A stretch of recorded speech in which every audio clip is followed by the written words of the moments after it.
It includes a lot of things. It includes assessment data. Um, it includes total class hours, their verified EFLs for every subject.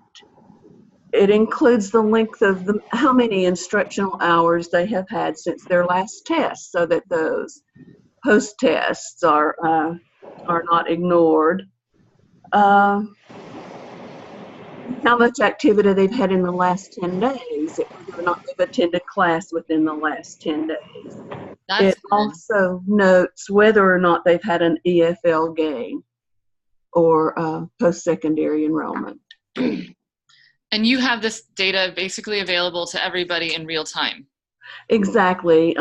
Teachers enter directly into the system immediately after their class ends, and we input assessment scores immediately, so it's pretty much real-time data. Mm-hmm. And what is this called? We call it LMS. It's an adaptation of FileMaker. We have a wonderful young man who is our tech person, and he is very knowledgeable, and he's been able to customize it for us. Oh, you can send him over to me anytime. No. No. Okay. That's what he does. We also have something very similar to that. Maybe just one or two pieces of it is missing, but our data specialist, Michelle Wassam, set up a Google Drive through our VCCS, and we input all the same information. Yeah. My region does as well. Who just said that? Renee. Oh, hi, Renee. Hi. And you're in Williamsburg, right? We are, or I am, yes. You use Google? We use the Google Docs, yes. Yeah. Communicate. That's a really great, like, if you don't have the magical wizard that Region 1 has, Google Docs is a good way to do that without much cost. Does anybody else have a system they can share that they use to share student data in real time? We have, this is Nancy from Fairfax. Ours is kind of scattered in a couple different places, but we use Google Docs spreadsheets for all of our classes to track attendance, demographic information, and also CASAS pre and post test scores. So we have access to that, but then every student has an individual folder where we keep a student profile for every class, and that also includes the CASAS information. Their entry-level tests are in there, so we see where they started. And then every class, the teachers write a little blurb about, how the student is doing, but also where they are with listening, reading, speaking. So if they move, we have like 9 sites here, so if they move to a different site, then that folder gets transferred over there so they can see just the history of the students' progress through all of their skills. I mean, the only one we test with a standardized test is the CASAS, so the reading score, but we do assess their reading, their oral skills and their writing, and the teachers record that on their student profile sheets. So those are not electronic, but at least the CASAS and the hours attended and all of that are. And then we have this whole other system where it's inputted, where the lead teachers can access, which classes they've taken and where, but that one doesn't show the total hours. So it's kind of like a bunch of things come together where you can get the information somehow.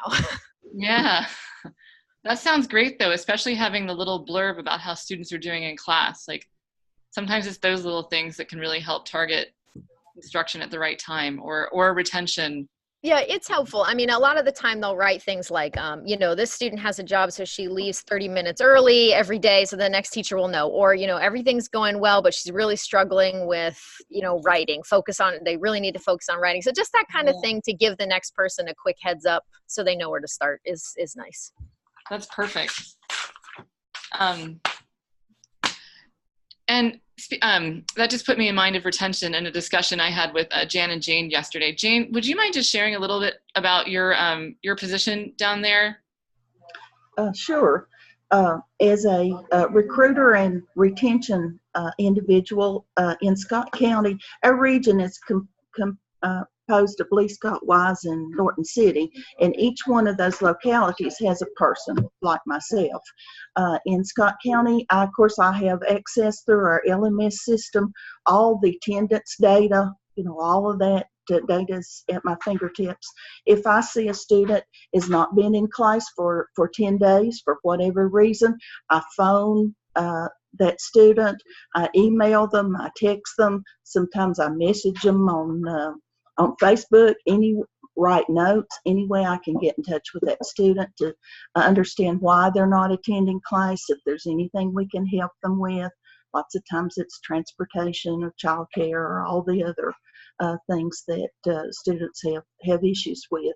Our LMS system actually puts me either an orange or a red exclamation mark after that student's attendance, so it clues me right in on who's not been attending class for a while. I also go to the attendance person in the public schools and find out if high school students have left, dropped out of school, and I try to contact those students as well. That's great. Have you guys seen have you seen an impact on that with retention? We have, in fact, with Jan, was it your class or the evening class, actually had a young lady that returned to class just last night and began some testing last night's class. And I had talked to her several times. She had had trouble with a babysitter, and most of the students are always real appreciative, that we took time to call them and tell them that we were concerned about them and what could we do for them to ensure that they could get back to class. That's fantastic. Are there do other programs have something like that in place? No, but it sounds awesome. Yeah. It does sound really good, really personable. Before we move on, if you wouldn't mind, Joyce, yours was the role where you would go to programs and kind of do just-in-time interventions with students, right? From program to program? Pretty much. I would work with the instructors if they had concerns with specific students, and what I encourage them to do is to reach out to those students who are not coming and find out. They need to make that connection first, because they are the ultimate reason why those students are coming to class. It's with that connection. And then we would sit down in part of the observation and go through their specific worries about students. We look at the scores, we look at the assessments in place, we look at what they were doing on their instructional base, and then we'd sit down and come up with activities that would help differentiate when they came back, or things that we could send them through email or through like a Google Classroom situation to keep them up to date. So when they return to class, then they are able to pursue forward. So it's more of trying, it's just like everybody says, things come up. Babysitters aren't there, they have an illness, taking care of family members, and they get discouraged. So if we can find other ways to pull them into the nest, if you want to put it that way, that's how we work. As far as having a large database, I know we have that right now, but have not worked with allowing as far as I know, we have not set up a whole format here of assessments all the way across the board. And I'm sure they're working on that now. I'm still in a new stage here. I'm still just rolling through the process. But it has helped us on our retention. And the fact that if they feel like they need an extra boost from me, then I make a phone call and try to figure out what is the issue at home, and it might be putting them on a special classroom system for a while, like through Google Docs, and give them their assignments, or it might be, directly sending them materials that they can do in booklet form and work on it, whatever it takes. And everybody knows this right here. You're going to do exactly what it takes to get that student back in there. You want to make sure that there's no excuses that can be used at this point, and then they have support. Does that answer your question, Kate? Does that help a little bit? Okay. And more. That's awesome.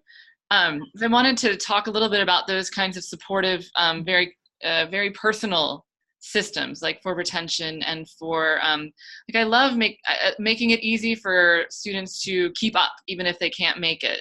Mhm. So I think that really contributes to people stopping out, if they're behind. Well, even if they do not have access to computers at home, we've noticed that a couple of them will take that little moment to take their kids after school to the county library so they can access the assignments that were sent through Google Docs. And while their kids are reading or working on homework or something, so it's like a win-win for both the students or the children and the families.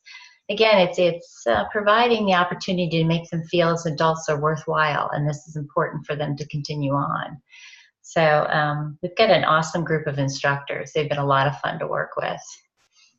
Perfect. The Google Docs is a great idea because that's so easy even for us just to drop in links or anything from our personal plans.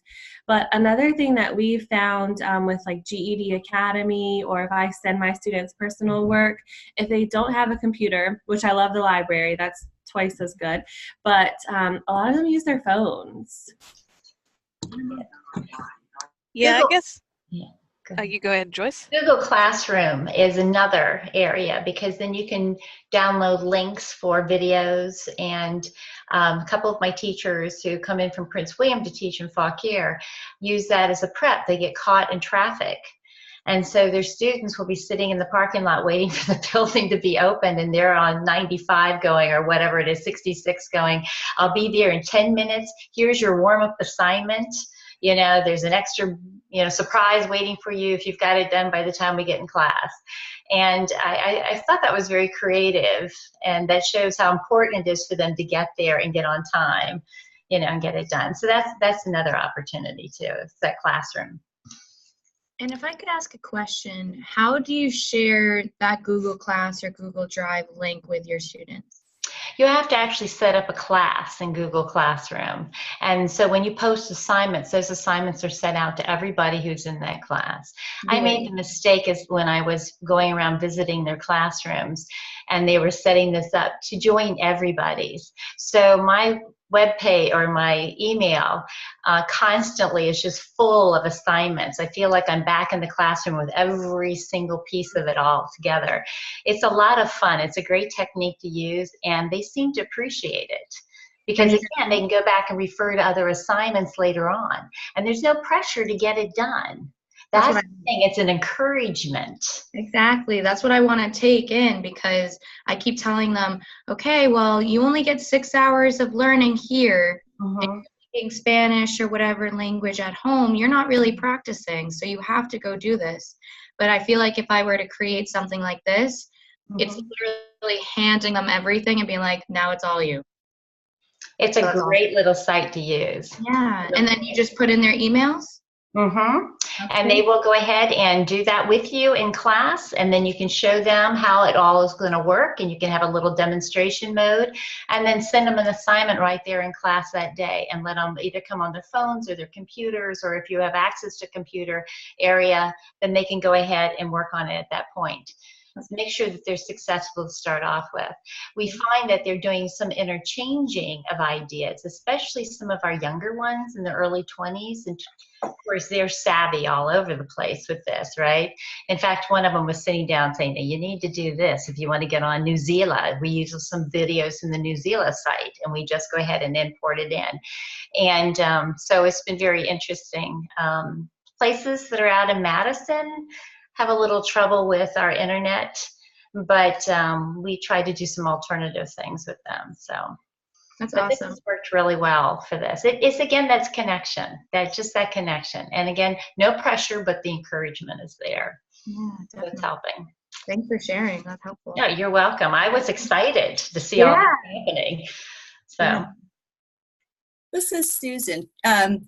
Kate and I are working on a project, and the teachers are using, I always like to say Schoology, but I think it's Schoology, and we really love that too. And everything you were saying, Joyce, sounds similar to some of the things they're doing there, but with the Google Classroom, and I'm not familiar with it, can they be like live or like have any kind of synchronous thing, if you know what I mean? Or is everything sort of there and people Well, from what I have seen and utilized is the assignments come to you and you respond back to the teacher as assignments are done.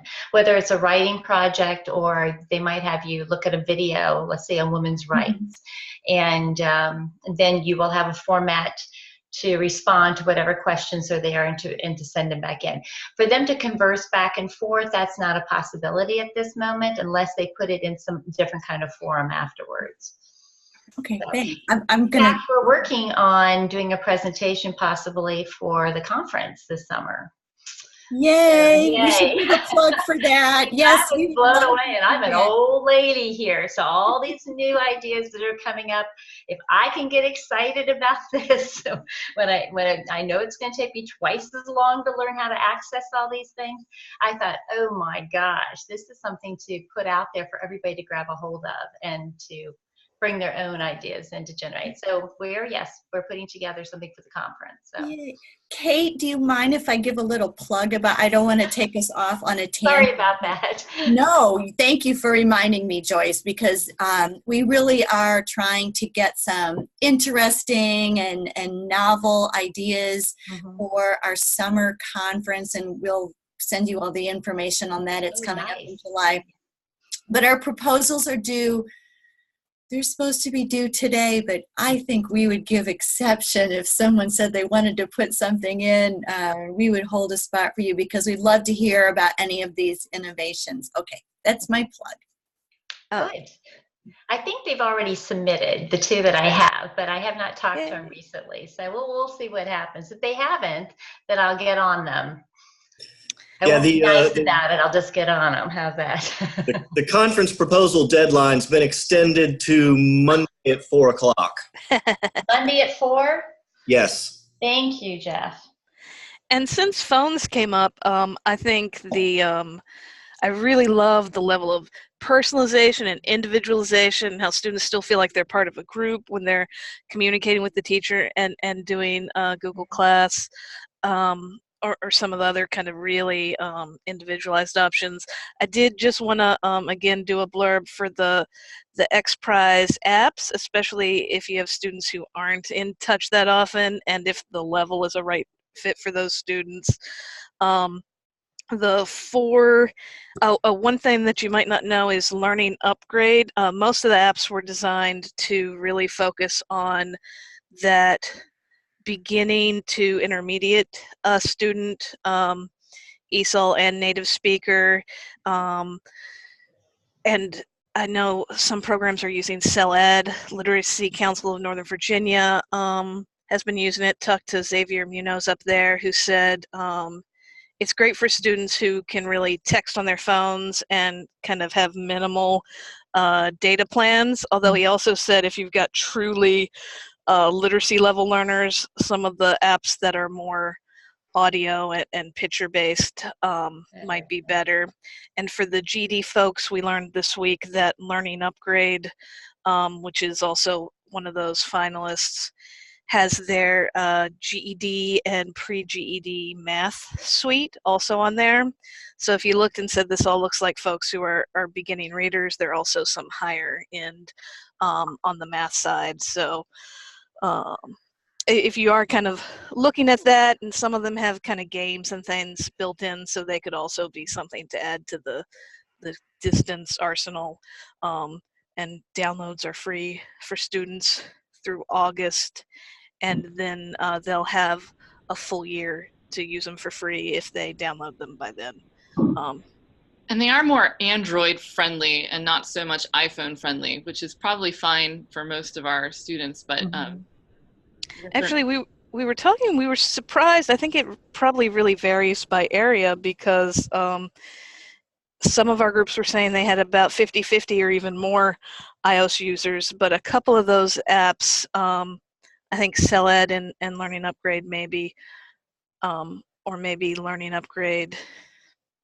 Anyway, if you have the time to dive in the FAQs, a couple of those are also in the App Store for iOS, but not all of them. Thank you.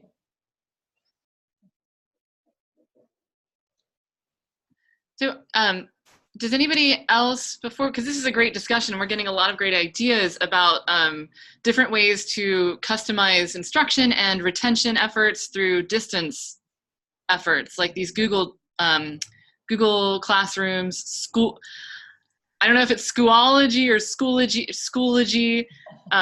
It's a pretty cool site, pretty easy to use. And also I think it's becoming less so, but I know some school systems have issues with a lot of the Google Suite and accessing those. So Schoology is an option when that's difficult. Any other ideas and things you guys have used to reach students outside of the classroom? I like the texting, the personalization, those records that you guys keep in Region 1. That's so good to have that kind of in-time ability to know what's going on and act then rather than waiting until it might be too late.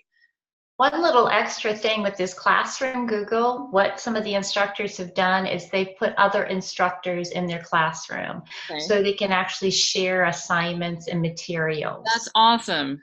So that way they've got things in place. You're not constantly reinventing the wheel, and they can build on their expertise level. So if you've got somebody whose background is really in history and just feels a little more confident in preparing different levels of assignments, then by putting those assignments and working through the Google Doc or using a Google Doc or the classroom, they can send it out to the outskirts. And this has built a different relationship among the instructors since we are in 5 counties and we're so hugely diverse. And that's been really cool to watch this year too. And that wasn't me. I'm not taking credit for that. They did that on their own. All I did was get them going. That's such a good way to connect instructors who normally aren't able to connect very much. And I was having this discussion because I was just on the phone with Jan and Jane the other day. We were having this discussion too about how difficult it is to get teachers together who are geographically separated or schedules are different. So that's a great tool. This right here, Zoom you can use for free. There's a free version. So it's very, and I like the little talking heads personally. It's fun to see everyone nodding. And so just having more ideas about how to get people together, I think is very important. We're going to continue this discussion on our individual calls and in the next one about not only how we interact and do these kinds of just-in-time interventions with students, but also what data teachers need in order to be able to know that those interventions need to happen. And again, not to keep picking on all of you in Region 1, but their like real-time LMS system, I think is pretty ideal for knowing what's going on. Google Docs and Google Spreadsheets can help serve that purpose too. But I especially love, who mentioned that teachers would give a blurb about how students were doing in class in real time? That was me, Nancy from Fairfax. Nancy, yeah, in Fairfax. That's an awesome practice, just so that people know how they're doing. If somebody's, I don't know, out of it all of a sudden, maybe not acting the same in class, or somebody's struggling with something, that's a great way to get that kind of more qualitative data about how students are doing. Any other ideas or thoughts or practices about these topics, about data and about these interventions with students and distance interventions before we move on? One quick thing, Kate, we have discovered Google Voice, and it gives us an anonymous phone number where we can text. Right. We can text our students without having that cell phone number out all over creation. That is a really good thought. When you mentioned that, I was like, oh, that's brilliant, because yes, once you text somebody, they have your number too. So the Google Voice is free, and that's an easy way to do that. So thank you so much for sharing that idea. All right, I am going to, so what we're gonna focus on today too is, I'd like to talk quickly about the peer and expert article, this one. And if you didn't read it, don't worry so much, because it's very short, but it has some questions, I think, and some, the premise of it is that there is this tension with teachers, because we tend to be very collegial and supportive of each other, this difficulty in adapting a more expert role? How do you give feedback without coming off as either a know-it-all or someone who's not being a good colleague? So just before we get into some questions, did anybody have any did the article reflect your experiences? Do you have that kind of tension sometimes when you're working with other teachers? Any responses to the article before we get into some questions? Honestly, I feel like this whole article was written for me. I just kept reading it and I was like, wow, like I'm actually doing, like when it talked about how you don't want to seem like you're a know-it-all and you don't want to seem like you're coming in and just like telling them your expertise, you're more so creating that trust barrier. And I started in January, this whole new position, and I feel like I've slowly been curating that whole trust thing where I want them to know that they do know way more than me because they've been in these classrooms for so long. So they know specifically the students they're dealing with and the material. However, I feel like as these webinars keep going, it's going to be great to then take this expertise in a way that is coming off as a trusting and supportive background, but also these are the changes that it's necessary to make in order to improve our classrooms overall. So I really thought this whole article was great in shaping how it needs to be done at first and how it needs to continuously be done as we continue. One of the quotes from the article says that what it means to be a peer must be redefined. And so what you said, I think, speaks to that a little bit. So the normalizing the process of observation and feedback, and even the way you were talking, Joyce, about teachers sharing materials on Google Class. I mean, that's kind of a way to do that too, and to just start to develop those kinds of practices. So which programs do have observations of other teachers? Do any of you do that? You do, Caitlin. Yes. So what we do is, well, I have yet to do this, so it's going to be really exciting and scary, but we have 2 weeks in which I periodically visit different classrooms, and we have sheets that I have to fill out, and that includes their strengths and their areas that they have to work on. And I am very excited to see how it works with the teachers, but following the teacher observation forms that we fill out, we either meet with them in person or we email them all of our thoughts and ideas.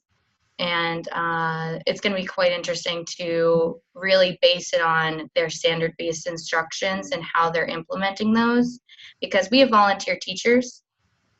So that doesn't necessarily mean that they've had years and years of training with standard-based instruction, which means sometimes they go off the cuff of teaching classes rather than focusing on the teacher guides that are provided in the books, which is very frustrating because it's hard to tell a teacher that they're teaching incorrectly and that they need to instead adhere to the CCRS objectives that are listed in their teacher guides. So it's going to be interesting kind of curving those teacher observation forms to make sure they are with SBI. So, but we do that. So. Who in here has used the standards, the observation tools, standards-based instruction? This is Jennifer. We have not used it yet. We have our own feedback form that we developed from some FCPS materials. And we are looking at the new observation tool and seeing how we can adapt ours a little bit, because ours, I think, goes a little bit deeper. Well, not deeper into standards.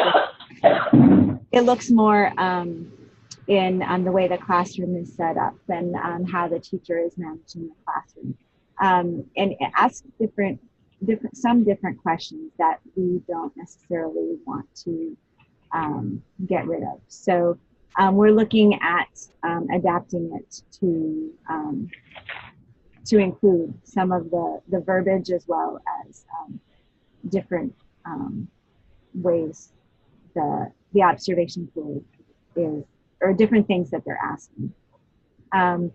But I will say also, we do a little bit of what Caitlin does. We observe teachers each term. We observe new teachers, and then if possible, we observe any continuing teachers, not in their first term. We use this feedback form. We provide them with feedback on the class. We do meet with them after as well. And then the feedback, if needed, we provide them with videos to look at or other places if there were any areas that needed improvement. So we provide like a development plan if needed. And then if necessary, we'll do another observation to help them out. That sounds super comprehensive. And I like all the post-observation work in particular with the plan and maybe a follow-up observation. The other thing that we do that the observation tool doesn't do is we do ask them for a lesson plan ahead of time. So we can kind of see how they are preparing, see how they are scaffolding prior to going in there. And I like both ways, to be honest. I like the way that we would just go in cold and kind of just see how everything is fleshed out. But I think also that sometimes maybe things aren't executed properly because the planning, they didn't think through the planning, and that if we see the lesson plan, sometimes that's evident. And we can talk about what if we saw scaffolding that was missing, we could think through that and then talk about how to plan better in the future. No, that's fantastic. That's a really good process for those observations. Does anybody else have something like that where they do a lot of especially post-observation work with teachers? Again, this thing has been new this year, but I actually am on my second set of observations after going through the lesson plans. But what I did in the fall, because I was meeting a lot of these instructors for the first time, I just asked them if I could come in and just be introduced to their students because of the different areas. And then I wanted to be kind of incorporated if they were doing a discussion or something. I wanted to have a very informal look-see at the instructor and see how the engagement was happening in the classroom. I was looking for techniques, what things they could use and could not use. Some areas, of course, they don't have the internet, and also in the back of my mind, instead of looking at what they were instructing, I was looking at how they were instructing it first. Yeah. And then you can go back and dive into what needs to be instructed.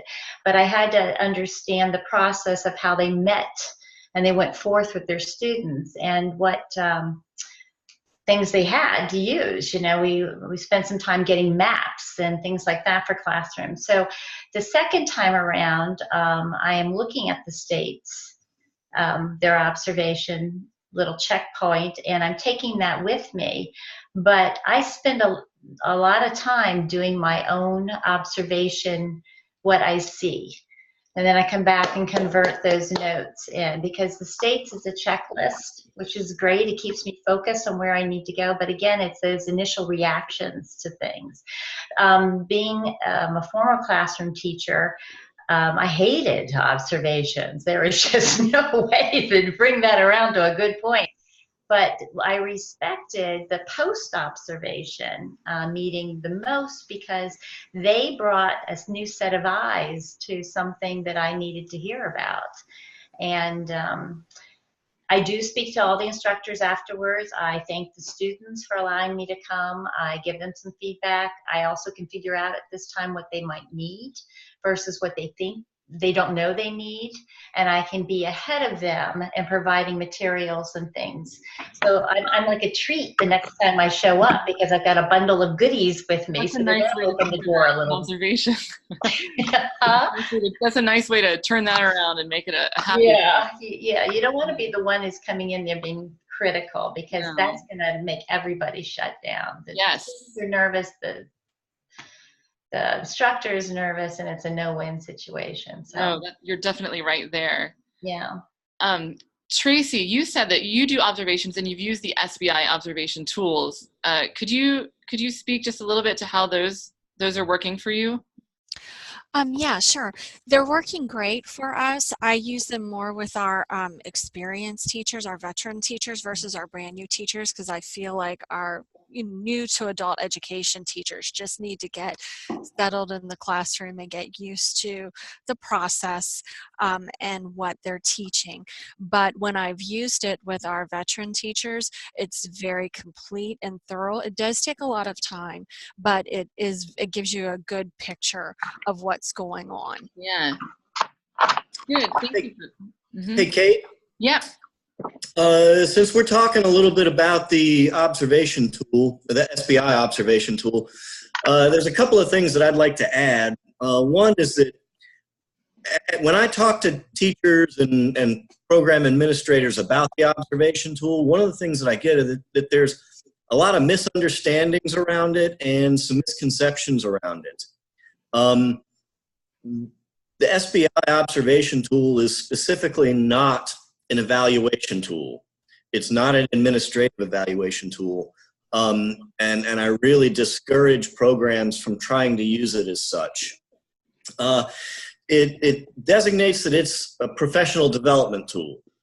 And with that idea, it kind of does a lot of what Joyce was just describing as her initial going in and getting to know the teacher's classroom and seeing what's going on.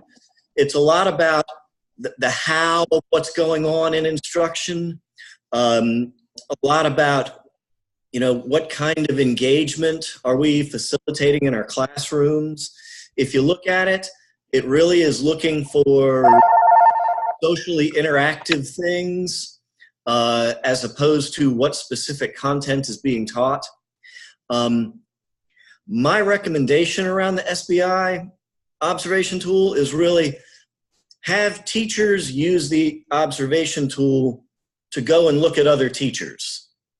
And then everybody come together at the end and talk about what they saw, talk about what things are consistent among instruction across all of their classrooms.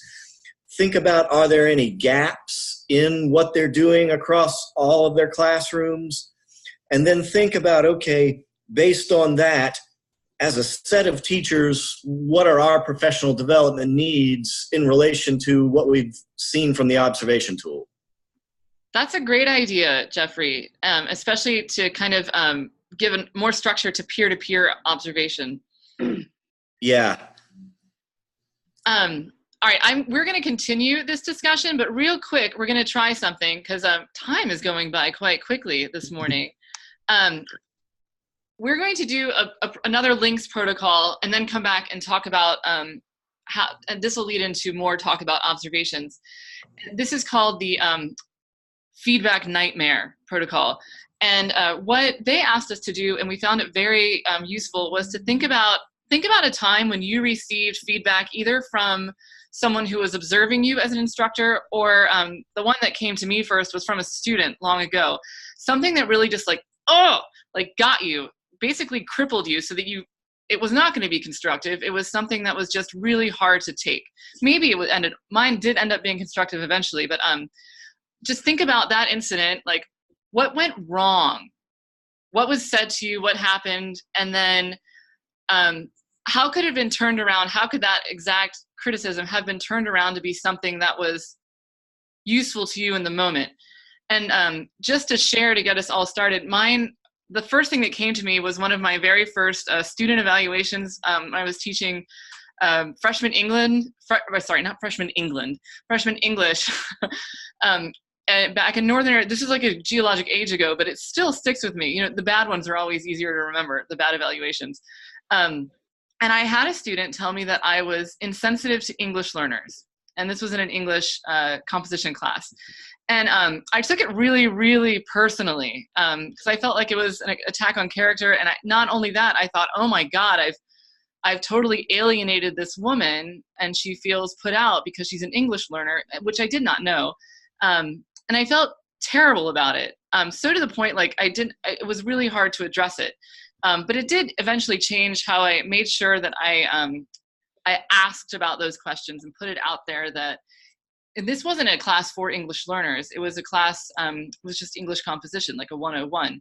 So it was something that I took very personally and thought about, and it was 15 years ago, and I still like remember the exact wording.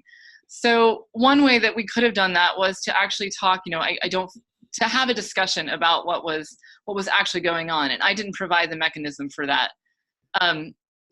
So that was my feedback nightmare, and something that still sticks with me, and something I try to make sure I don't do now. So what I'd like you to do, I'm very excited. I've put them all together. I'm going to put you into little breakout rooms. There's 3 in all of them, except one will have 4. So you'll be put into these little breakout rooms, and then you'll only see like a few talking heads. And what I'd like you to do is take about 5 minutes just to think about something in your head, and whoever's comfortable sharing this one feedback nightmare, and then a way that it could have gone differently to make it more constructive. Okay? And then we're going to come back and we'll share like one from each of the groups. Does that sound all right? Okay. I don't see any like no, so we're gonna do it. I'm gonna open the breakout rooms now, and then apparently I have the ability to pop in and out. So you may see me. If I don't figure it out, you won't. But then in 5 minutes we'll come back and I'll give you a 1-minute warning. All right. All right. Here we go. Okay. Have you been invited to breakout rooms? There we go. People are leaving. All right.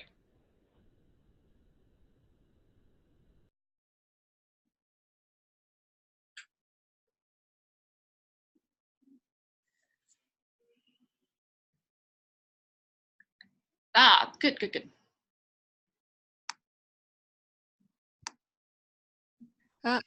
Oh, there's Kate. Hey, Hi. I'm popping in to make sure it all worked out. I think it worked. Yay. Okay, good. I'll pop in. If you guys have any questions, apparently you can message me. Okay. But I don't exactly know how that happens. This I is think pretty just go in the chat. I'll keep an eye on the chat. Okay. Okay. All right. I think we made it. Well, I'm going to leave you and go to another one. Okay. We're Bye. going to try. We'll see what happens. Bless you. Thank you.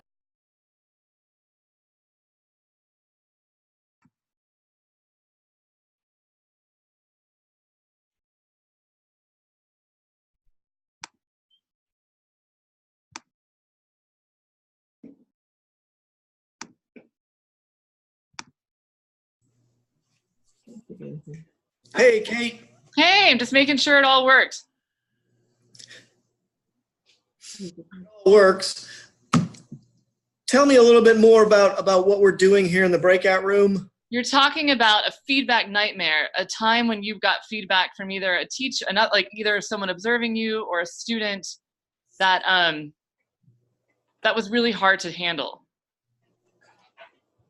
And yeah. Okay. You can also, if nobody wants to share those, because they're kind of tough stories sometimes, you can talk about ways that you can get around making feedback uncomfortable. And we're going to come back in a few minutes to the main room and just chat about that. Gotcha. Okay. Okay. Right. I'll get out of your little break room. So you Scat. Get out of here, Kate. Bye.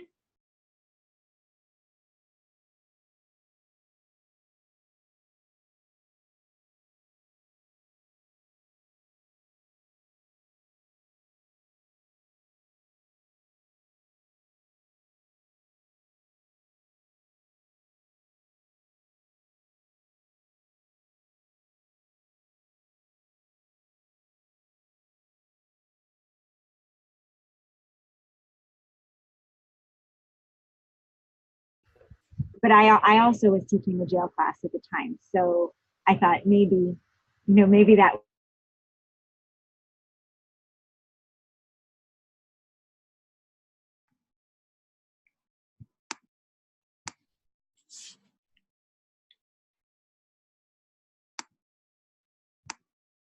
periods and preparing those lessons and doing those things. So they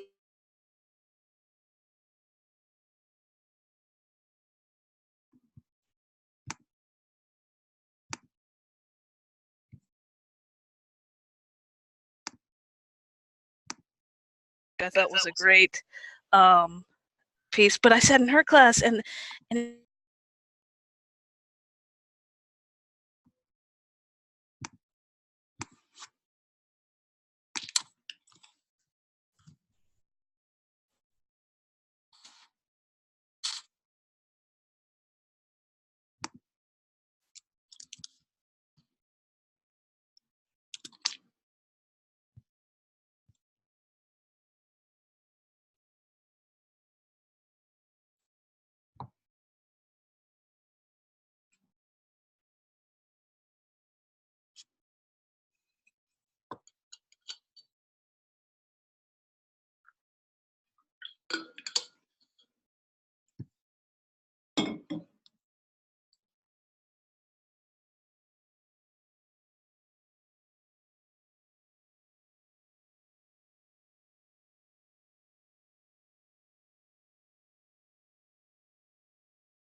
was kind of lonely out here.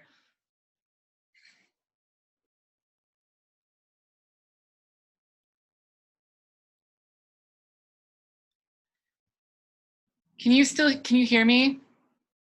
Okay, good. For some reason I can't, oh, you're muted. Okay, that's why I can't hear you. That's fine. There we go. So for anybody ever interested in using Zoom, that breakout room assignment, that was very easy, super easy to do. I'm always amazed when technology isn't wildly difficult and breaking. So am I. Yeah. I've been using the Zoom platform for a bunch of things, and I've been impressed. It's intuitive. It works the way it's supposed to work. Doesn't crash. Knock on wood, because what is it? TIVA participants have been using this because they are in 2-3 different counties. Yeah. And so they can't always get together to work on their capstone project immediately. So they've been trying to do this. It's perfect. On a weekly basis to say, and I'm pleased as punch and totally proud of them. So it could be an advertisement for them now. I love them. Does anybody have, I'll call on a group or two, unless it's one of those volunteers or victims situations. Would anyone like to share something they talked about in their groups, their breakouts?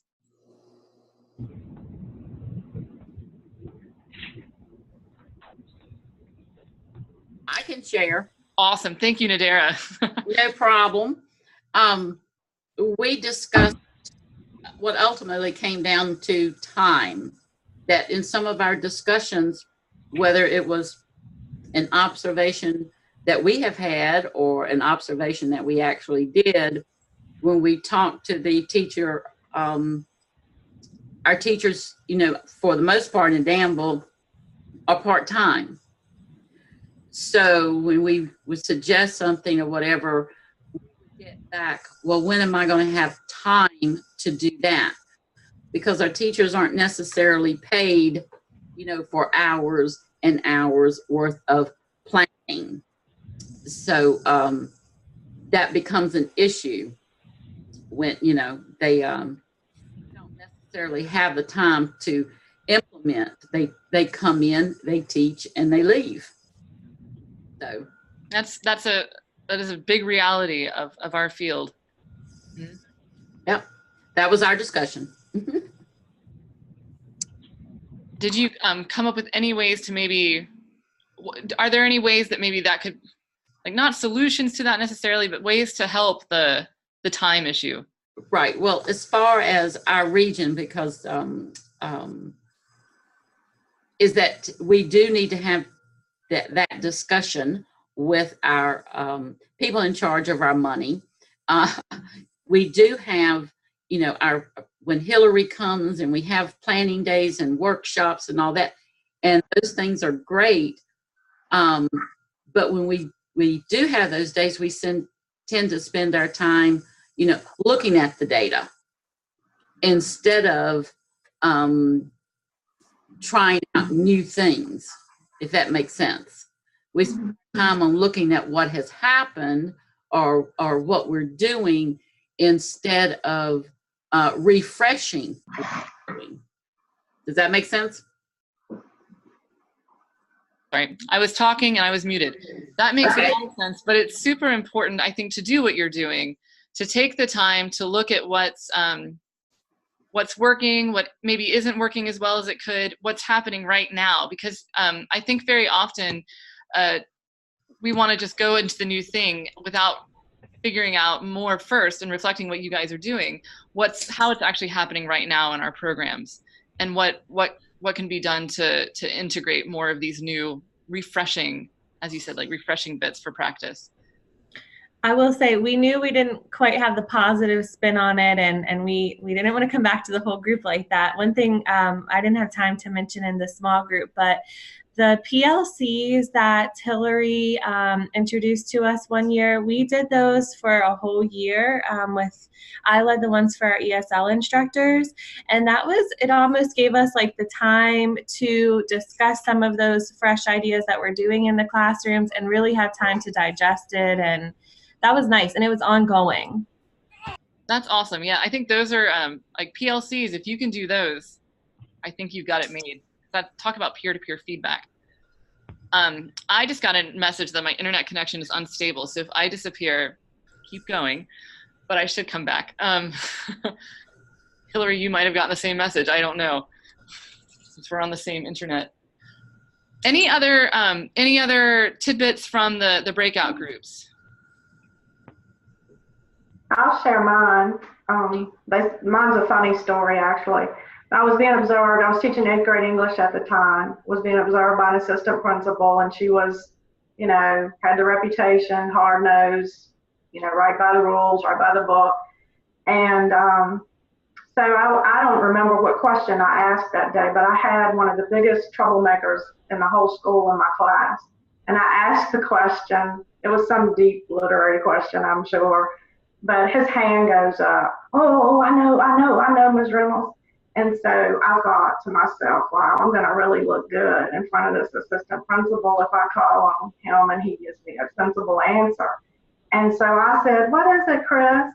And he said, how come you're nicer to us when the assistant principal's in the room? So it made us think about, we're performing every time you're center stage, you have an audience. Are we overperforming when we get observed?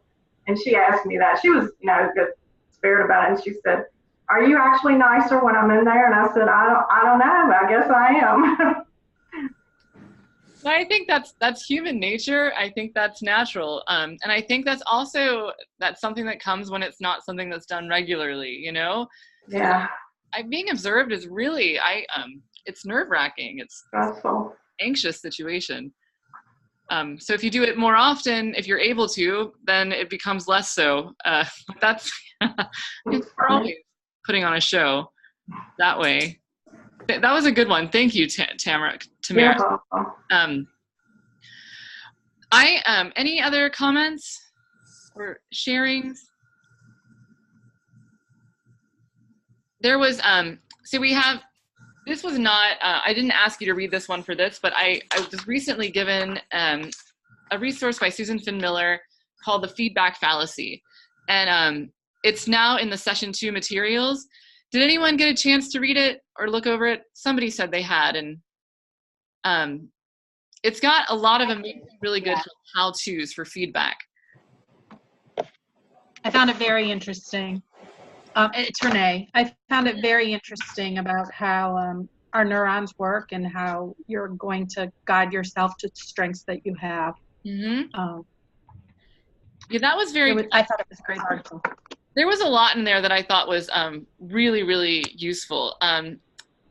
So to try, I'm gonna share my slides again so that you can see some of the quotes from the article, because it is the main point is we really need to build on teachers' strengths so that when we give criticism and feedback that it causes teachers to shut down, or not just teachers, anyone who's receiving it, and to kind of go into, like, for me, it feels like fight or flight, defensive mode. So from building on what teachers already do well and going from there. So a couple of the quotes that were, I think, most poignant for me in this were: telling people what we think of their performance doesn't help them thrive and excel, and telling people how we think they should improve actually hinders learning. How would you react to that? Does that sound about right? Mm-hmm. Yes, it does. Yeah, especially in the moment. Like after some time, sure, but in the moment.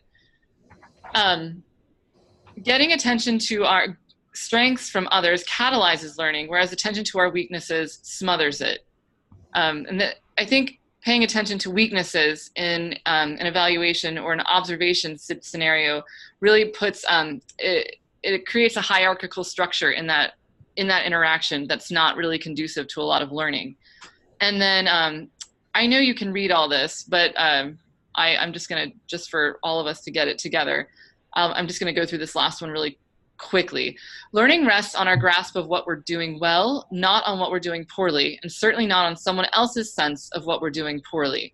We're often told that the key to learning is to get out of our comfort zones, but these findings contradict that particular chestnut. Take us very far out of our comfort zones, and our brains stop paying attention to anything other than surviving the experience. It's clear that we learn most in our comfort zones because that's where our neural pathways are most concentrated. It's where we're most open to possibility, most creative, insightful, and productive. That's where feedback must meet us, in our moments of flow. Any thoughts on those? This is Becky. I love the article, and because I think when classroom management, especially when I was in grades K through 12, my classroom management style was not catch students being bad, but catch students being good. Yeah. And sometimes too, when students say, oh, they're such a nice teacher, it's not really that they're a nice teacher. It's because the teacher is focusing on the positives of the student rather than the negatives of the student. And I think we need to treat ourselves the same way. Catch our teachers doing a great job and reinforce that. And this article's so right. Learning will take place because teachers, once you tell them that, will usually come back and say, you know what, I did this, and you know what, I also added this, and that even, yeah, I thought this idea of this type of feedback is so much more helpful to a teacher. I totally agree. I loved the article. Any other reactions to the article or the quotes? Any experiences you've had that kind of mirror this?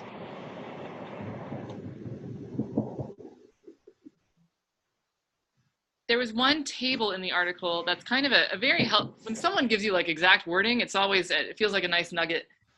But they have these kind of the right way to help colleagues. Instead of, can I give you some feedback? Here's my reaction. Instead of good job, here, like, be specific. Here are some things that really worked for me. Here are some things you did well. This was awesome. So I really, I recommend checking this one out. It's in the, and I'll send the link out with the notes too, but it was a great article on kind of how to give good constructive feedback. All right, I'm also, so today we're not going to get into some of these specifics here, but if you're able to see, I might just make the slide a little bigger.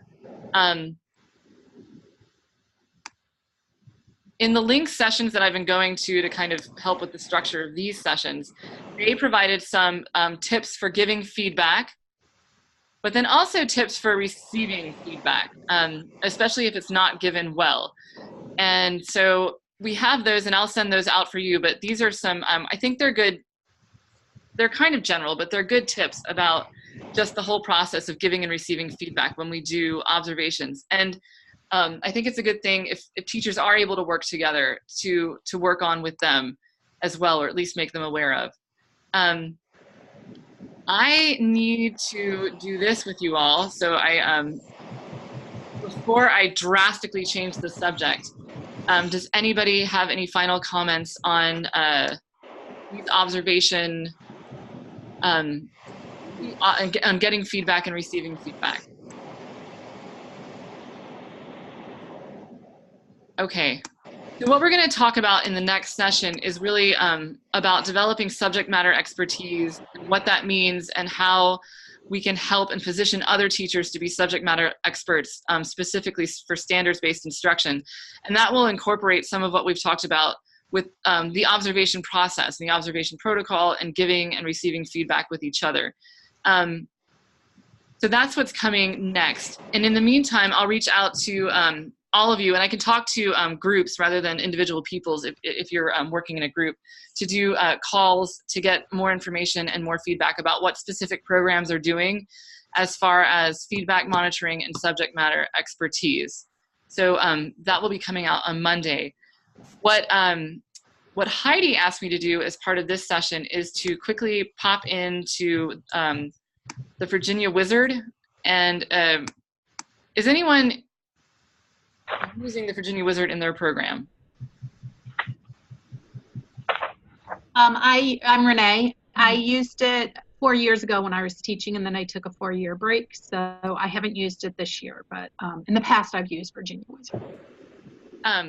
Good. I have also used it in the past when I had the ISAPE program and we were doing career development. I used it at that particular time, and we're beginning to bring it back into the adult education program as well. Yeah. I'm glad to hear you're planning on that. Yes. Michelle, we use it also. You've used it too? Yes. Do you still use it, or you've used it in the past? We still use it now. Oh, good. So adult education actually pays quite a bit into the Virginia Wizard every year for its development, maintenance, upkeep. And so what we really decided we need to do is get more feedback about how it's being used, so we can know what's going on, and then what we can offer up as suggestions for changes to make it more accessible for adult learners.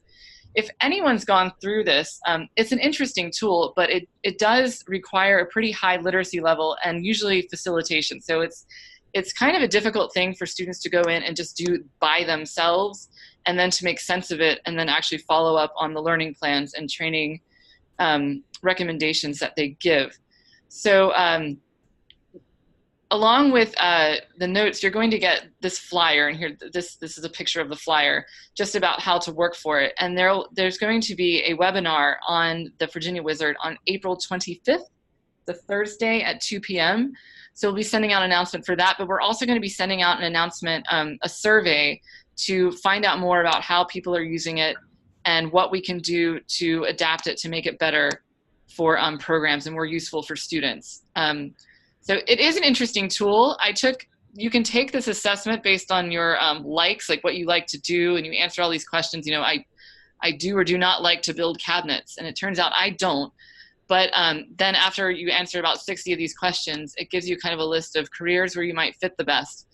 And before I got forestry, and this time I got art curator, so I'm not sure. Someone in our office got embalmer the last time she took it. So it's an interesting exercise for yourself out of curiosity, if nothing else.